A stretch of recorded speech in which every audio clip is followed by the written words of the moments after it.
Hey guys, this is Amanda, and I am back with that video that I said I was going to do. So this is a response video. Somebody asked me if I could give them some advice, and this is what they said. I know someone who has an anger problem, and it's very difficult to get him to admit, but he needs help badly, or he could ruin his life. If you have any advice for me or others in my situation or his, then please make a video for us all. So this video is about anger management, and what do you do in a situation like that? Now, I don't know the specifics of this situation. I don't know personal things that have gone on. So this is a basic, come here, boo. This is a basic, or I'd rather say, it's a general idea that I got of what somebody could possibly do to help somebody or help themselves. So I would really encourage you to do as much research as you can, get as much information, and get advice from professional people, because that's the best way that you can be on top of your game on this. So this is just something that you can listen to and sort of use as a guide, but you don't have to do anything on this that you don't want to. And as always, make the best choices that you can regarding this situation, because it's a very difficult situation.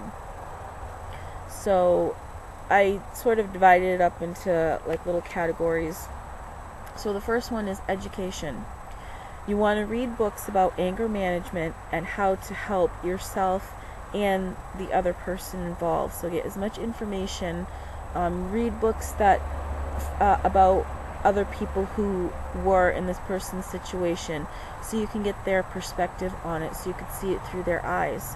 That way you know what you're dealing with. And also do some research on how to deal with it yourself. If you're going through this, and say it's your boyfriend or a family member, and it's somebody that you live with and care about, it's going to be difficult because you're going to go through your own set of emotions. So it's important to take care of yourself. That way you can help that person the best you can.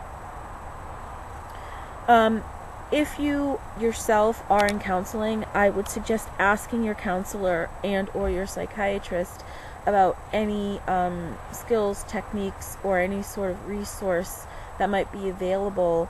That way you can have that in your back corner to sort of help that person. Because if you can find resources, even if it's just for yourself, in that way you're still helping that person, because you're doing what you can for yourself.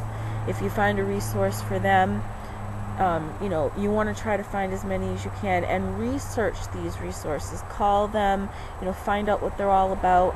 That way it's something that might best fit this person. And let's see. Get your friends and family members involved in the education, because you want as many people around to give as the best support they can. And if your family members, your friends, people who are immediately affected by somebody who has an anger problem, they're going to feel more secure in helping that person, because they're going to know what things are about. They're going to understand that it's not just somebody suddenly gets angry and they have an anger problem. They're going to know things that cause it and stuff like that. And if the whole family is involved, that is a bigger support team for that person. And I think that's important. So get as many people involved that need to be involved. Let's see, reasons for contributing to the anger. Well, we have traumatic events. That's what I put down. And traumatic events include, but are not limited to, losing a loved one, suffering abuse, mental illness, physical illness, alcohol or drug problem. Now, of course, with all these things, there should be some sort of support system in place. So, if your anger is stemmed from losing a loved one, and that could be from death to a breakup, something that really affects that person.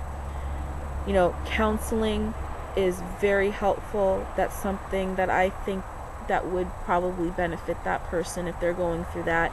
And a bereavement group, so they can be around other people who have gone through the same things that they've gone through if somebody has died. Suffering abuse, that could be childhood abuse, it could be abuse that's going on currently, or it could have happened while you were an adult, and that could be like sexual abuse, things like that. And obviously counseling would help. Another reason would be mental illness. Now, I'm not saying that mental illness causes anger, but sometimes it can be a factor when anger is involved. And also counseling is very helpful. Physical illnesses. People can definitely be angry about having some sort of physical illness. And it might not even be an illness. It could be a disability or of some kind. But something that, maybe... somebody lost the use of their legs. Maybe they had to be amputated or something, and they're very angry because now they can't do the things that they used to do, and that can contribute to part of the reason why they're getting so angry. And also drug and alcohol problems, that can definitely lead to anger, because if somebody has a severe drug problem, not getting their next fix can really create agitation and anger. So these are and also rehab and counseling are good for drug and alcohol problems. Now, these are just some of the reasons that I thought of that can contribute to having an anger problem. And again, I don't know your situation, so none of these might even apply, but this is what I came up with for that. And next I have the outcome of anger, which is violence. Sometimes people, when they get angry, they get so angry that it comes out in a physical way. So if this person is having a problem with anger, they might have a problem with getting in fights, so they may get arrested, and they may have this pattern, and they might not even realize that this is a pattern. They might just think that they're just doing what they need to do, not realizing that going to jail for fighting out in public or whatever, it's part of the anger management problem, so fighting is never a solution to a problem. Also, violence towards family, friends, or self, that's definitely an indication that there's definitely a problem, and there's probably more than just anger going on, maybe some depression, anxiety. So these are things that can happen physically. They also might destroy things, destroy property, vandalize someone's house. So these are definitely, if this is happening, then there definitely is a problem, whether that person wants to admit it or not. Let's see. I have what family and friends can do. So first and foremost, educate yourself. Get yourself as much education. Look for support groups, anything, even if it's for yourself and for your family. Do the research so you know what you're dealing with. And as a group, I would say the friends, the family, anyone who is connected to this person that wants to help, create a united front so you guys can be as supportive as you can be. If you guys decide to do an intervention, then you're going to want to have everybody involved, and you're going to want them, you don't want to push this person necessarily, but you want to be supportive and come at them in a way that they don't feel threatened or attacked. Because a lot of times, if people do interventions with whatever the situation is, the person does feel attacked. They may even walk out of the room, and that's why it's important to have professionals there. They have people that can help, so they come into the home with you, and they make sure that this person gets the help that they need. So sometimes they don't allow them to leave. They do take them for treatment, but it depends on what kind of treatment, how severe it is. I mean, if they're hurting other people and stuff like that, then yes, they can definitely take that person to get them the help that they need, and so they don't hurt themselves or other people. Now, this is very important. Before any action is taken, you want to sit down with the family, the friends, the professionals, everybody, and discuss what needs to be discussed. You need to put everything out on the table and make sure that everyone's on the same page, because it's important to have a plan in place, have a strategy in place. You know, you don't, like I said, you don't want to overwhelm that person. You want that person to feel like you care about them and that their well-being comes first. So, you know, and have as many meetings as you need to before you decide to do anything in any way. That way you're prepared, and you are prepared for how that person may react as well. Let's see, try to yeah, I already said this. Try to, you know, not push that person, but, you know, you want them, like I said, you want them to feel that you're there for them. And let's see, second to last one I have is how you can show this person that they have a problem, because a lot of people might be in denial. They might not think that they have a problem with anger at all, and unless they actually see it for themselves, it might not even dawn on them, and they might completely be in denial and never get help if they really need it. So I would suggest that, you know, you videotape them if they're doing something that's, you know, if they're yelling at the top of their lungs about something that's not that important, they're just belligerent, they throw things, whatever the situation might be, get it on videotape so you can show them, so they can actually see what they look like in action. Now, they're going to react one of two ways. Either going to get very upset, or they're going to actually sit back and realize, oh my God, this is how I'm acting, maybe I do have a problem. And also, you can take pictures of them doing something while they're in anger. You could get you know, if, again, the same thing, if they're throwing something, or if they just have this angry face before they do something, you could probably catch that on camera. But I would probably go with the videotape, because it's, you know, you can actually see what they're doing, and they can see what they're doing. So that's what I thought of, like, as a way that you can show them how they're acting, so they can see it from a different perspective. Instead of being in it, they're seeing what is actually happening. And I thought of things to think about.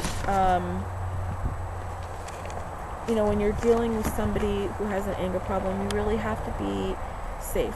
You know, you have to do what you need to do to make sure that nobody gets hurt, depending on the severity of the anger problem the person has, especially if they do get violent. You want to be careful. So I would say you want to be supportive to these people, but if this person refuses again and again to not get help and they keep getting worse, then you need to think about maybe separating yourself from that person, you know, to the degree that you think is best, because if this person does get violent with other people, you want to be careful that children aren't around this person. You always want to be around children if you're going to be around this person, because you never know how someone's going to react. And if they do have an anger problem, they do have a violent temper, where they throw things, if they hit people, you really want to be safe. So really think about what is safe for you and that person. So that's all that I had. And again, I don't know your specific situation. You know, I don't know how far to a degree this person goes, but anger problems can be very severe sometimes, and they are serious.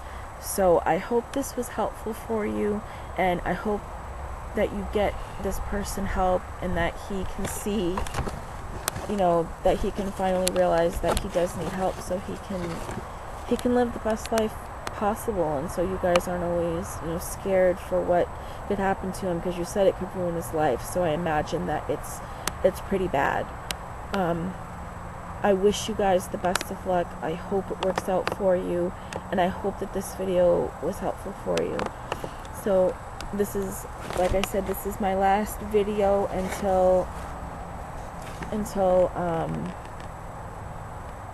don't know, I'm going to say for a couple of weeks. That way I'm able, because it's going to be, getting back to sitting down, because when you have back surgery, it sort of feels like you have a brick on your back. So it's going to be a couple weeks, so that way I can heal. But I hope when I come back, I'm better, and I have no pain, and I can make videos without, worrying about, oh my god, I'm sitting too long, it hurts too much, kind of thing. So I'll be gone for a couple weeks, but then I will be back, no longer than a month, hopefully, and I will let you guys know when I come back how I'm doing. Tomorrow I have surgery. I'm excited, because I know that once I have this surgery, that pain is going to be gone. So I will let you guys go. I wish you all the best, and I will see you when I come back. Take care. Bye.